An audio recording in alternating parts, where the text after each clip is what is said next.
checking in on a wonderful fall Saturday afternoon. Hope everybody's doing great out there. We got a little gig tonight at 3rd and Lindsley. I think there's still a few tickets left, actually. I guess this is the first one we didn't sell out. Maybe our, like in Spinal Tap when it says, does this mean the group's popularity is waning? I just think our appeal is becoming more selective. Yeah, it might be sold out. I'm not sure if it is or not. But I know one thing, we're gonna have a damn good time. I woke up feeling a little under the weather this morning. Actually, I started feeling it last night. We had a little Halloween party with the boys and started getting that crusty sore throat.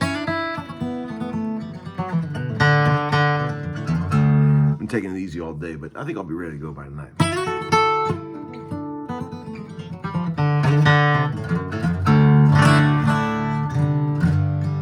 just want to talk to you about some slide shit today. You know, there's a big difference between electric slide and acoustic slide. See, most guys, like I know when I play electric, I only use my fingers on my right hand. You know, because the muting is so much better, easier. You can make everything so much more clean, you know? Because we all know that 99% of playing slide is the muting with the left hand or the right hand. So if you want just one note, I'm in drop D, by the way. Everything's normal except the E string's down a whole step. But if you want,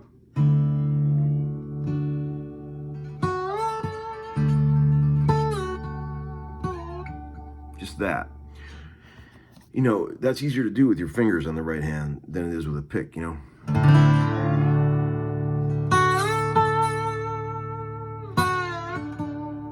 But the main difference, the reason you have to play acoustic slide with a pick is because it's the only way to get enough volume. There's just not enough volume with your fingers when you're playing acoustic. You've got to use a pick. I mean, if you want anybody to hear it. Or finger picks or something, you know? Because even if you're playing like a normal strummy pattern,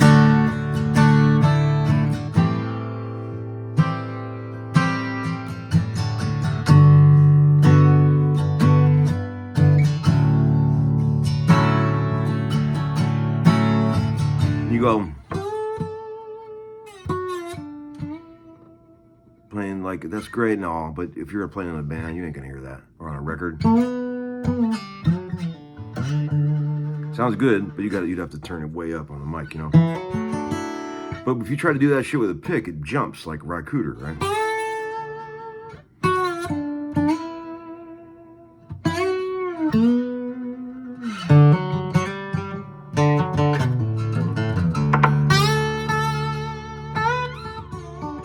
As opposed to, you just can't get the same bite. So it's way harder to play with a pick because you can't get the same muting, but it's almost like a necessity when you're playing slide, you know? We all know there's no rules to music. All rules could be broken, but I'm just saying.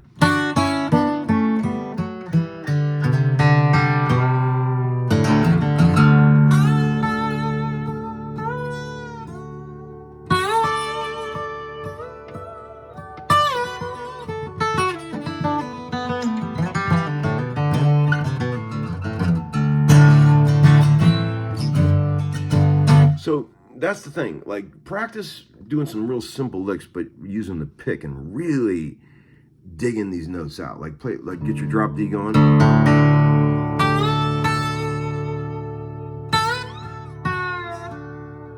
Hit those fucking notes, you see? Like you're playing a dobro or something, you know? You can't be nearly as sneaky or subtle with a pick as you can with your fingers, but it's still cool. And I like a little bit of rattle and sort of, you know, when I'm playing acoustic slide, I like to hear this once in a while, you know, that shit.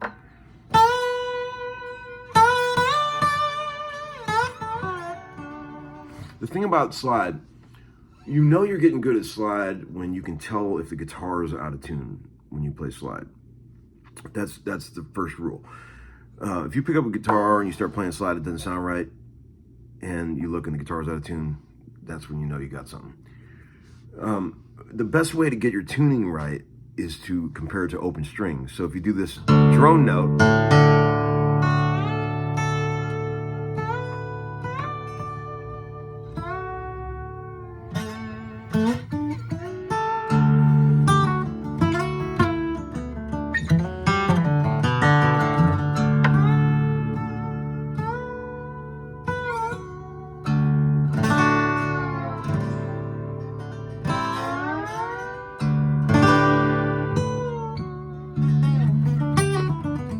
go to A.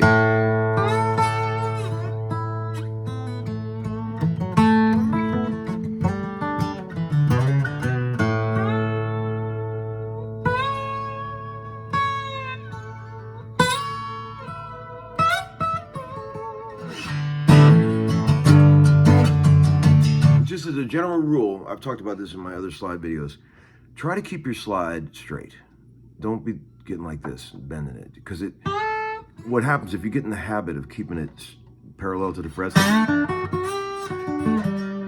then anytime you do go to grab a multi-note cluster, it's going to be in tune.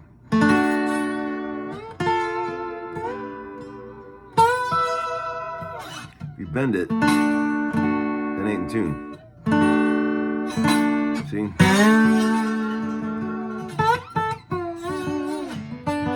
And the vibrato is key. If you know the Rycooter thing, it's like a slow shake.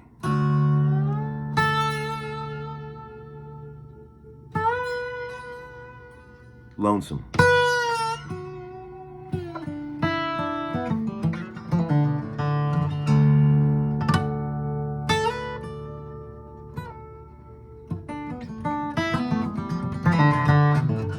I mean, I grew up on the 1972 Rycooter Boomer Story album. We've talked about this much in the past. I was turned on to that by Tom Britt, my dear friend who taught me how to play slide in the early 90s, right?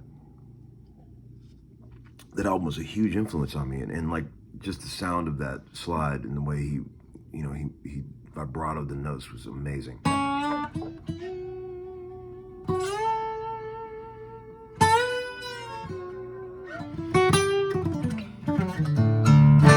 Okay, so you're in drop D, right? So let me show you some really sick chord voicings. And you should always practice these chords with the slide on, even if you're not using the slide, because you got to get used to having it on and not letting it cripple your playing when you have the slide on. You should be able to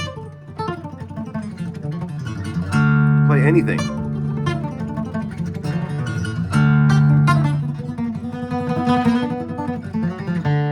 The slide's not fucking me up at all. I've been practicing for years, holding up. You got to get used to having it. Grabbing chords.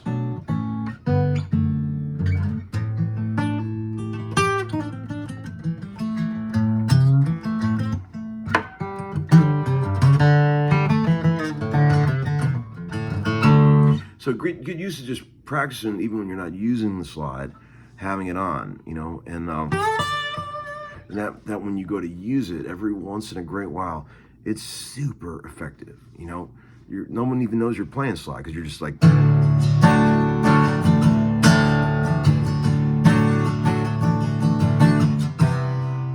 And all of a sudden you're like.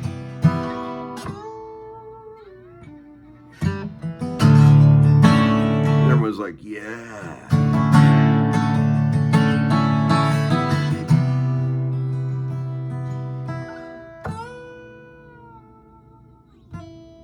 Okay, so that's the key right there. You find your own voice. A lot of guys I hear playing slide these days, it bothers me because it's too much Derek Trucks. There's several young guys that I've heard that they're so influenced by Derek Trucks that, as amazing as Derek Trucks is, one of my favorite guitar players, we already have Derek Trucks. So if you're gonna play slide, you better not sound exactly like him, because as soon as, it's like when people do that shit with the wang bar when they're playing single notes and then everyone immediately goes, oh, that's Jeff Beck. You can't do that. That's already been done. You can't do that. I got an old friend of mine that used to do that all the time, and I just said to him one time, I said, "Dude, you got to stop doing that, man. It's all right. It's Jeff Beck. As soon as you do that one time, everyone's like, that's Jeff Beck. You got to find your own voice, man. And like, we've got enough Derek Trucks clones in this world. You know what I mean? Derek Trucks is incredible, and he came up with an entirely original way of playing slide, and it's his. And even if you can copy him, you shouldn't, because it's already been done. So I feel like the rye thing is more of like a universal thing. Like, you can use rye's vibrato and you can do your own thing with it, and it's like it's a much more open palette. People don't immediately go, oh, that's Rye Cooter.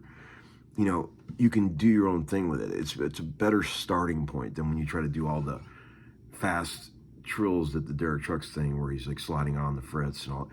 It's amazing, but it's already been done, friends. You don't want to be, you know, conjuring those images, and everyone just immediately just thinks that you don't have a single original thought. So that's the thing. All right, now here's some sick voicings in the drop D. Here's the G major 7. Check this out. So it's 5X O47X.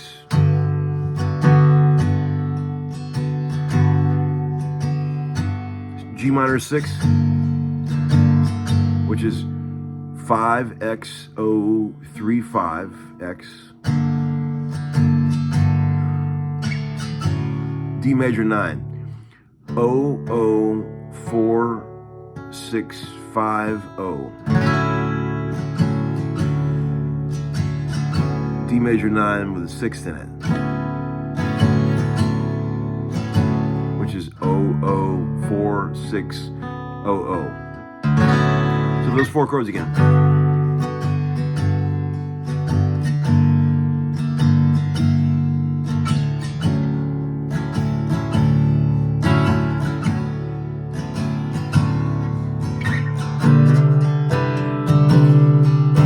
Look at that, C major 7. Major 7 add 9, which is 10XOO12X.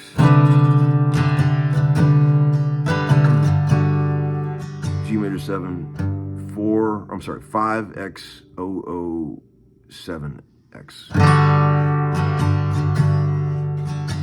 And this is a good one right here. Oh. It's a E dominant 7 add 9, or like a E dominant 9. So it should be 2nd fret, X, open, D string, 1st fret of the G, 3rd fret of the B, 2nd fret of the high E.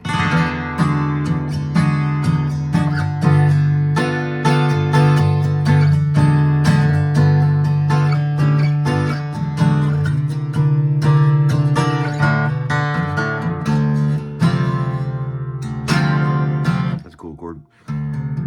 D minor 7, really. 033011.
Okay, last thing I'm going to tell you, and then I'm going to go get ready, take a shower, get ready for tonight, because you got to take a shower before a gig, right?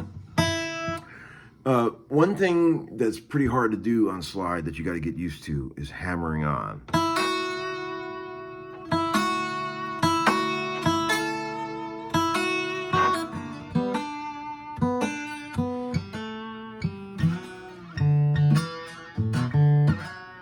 Pick a string.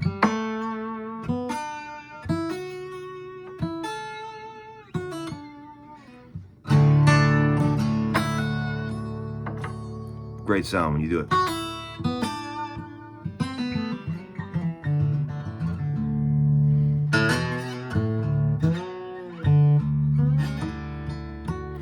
So that's a good thing to practice.